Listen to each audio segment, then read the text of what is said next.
The perception of a post-Six Nations malaise is the same, but there can be no excuses for lack of motivation in today's 1872 Cup season finale between Edinburgh and Glasgow Warriors at BT Murrayfield. Last year at this time the two Scots pro teams moved one of the festive fixtures to the final day of the regular season, at the league's request, with nothing much at stake. It was Gregor Townsend's final game as Warriors coach, and Edinburgh had just ended a record run of successive losses.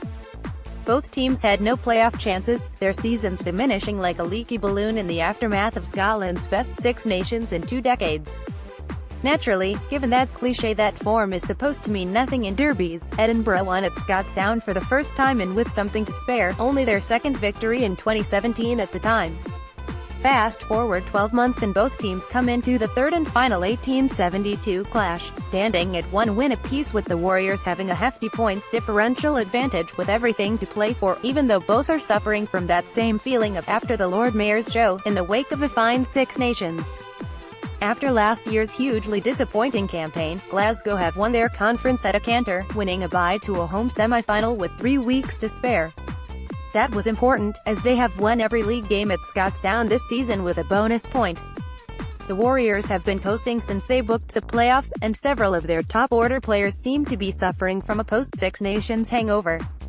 It's imperative, with now virtually a full squad to pick from, Dave Rennie's team starts running at full gear again.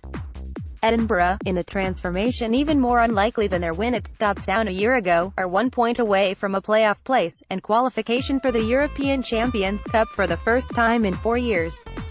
Edinburgh can actually book qualification even before the warm-up, as due to TV scheduling they'll know whether Ulster have got the bonus point away to Munster they need to stay alive. They'll also know if Scarlets have managed the bonus point win they need over Dragons to book second place, and a home quarter-final. If the Scarlets are still battered and bruised from their mauling by Leinster in the European semi last week and fail to get the 5 full points, Edinburgh can aim for a bonus point win and steal second place in Conference B, winning a home game against the Cheetahs. The reward for winning that? A 4th crack at the Warriors in the semi-final. Edinburgh were the first team to beat Glasgow in the league this season, another unlikely victory, with 14 men for all but 5 minutes of the pre-Christmas contest at BT Murrayfield, secured by Christine's last gasp try and an 18-17 scoreline. A week later Glasgow dominated but never quite subdued Edinburgh in the return, Lee Jones' late try against his old club making it look a lot easier at 17-0 than it ever was on the pitch. The other subplot is impressing Townsend in the scrap for places on Scotland's 3-test summer tour, to Canada, the USA and Argentina. There's going to be an element of experimentation with that tour, but there are chances for the likes of Lean, Jamie Ritchie and Magnus Bradbury with Edinburgh to stake claims, while with Glasgow all attention will be on scrum half George Horne, a revelation in his first full pro season, with 13 tries in 14 appearances.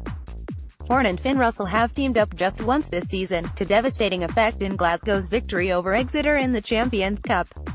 They may, and the fact that Rennie can call on 8 players who didn't play in the first 2 legs, most significantly back rowers Ryan Wilson and Callum Gibbons, makes the Warriors slight favourites.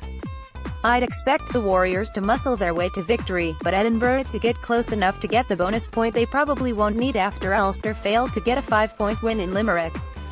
Then for the first time, there's a 2-pronged reason to stay interested in the Guinness PR of 14 for Scottish fans during the playoffs.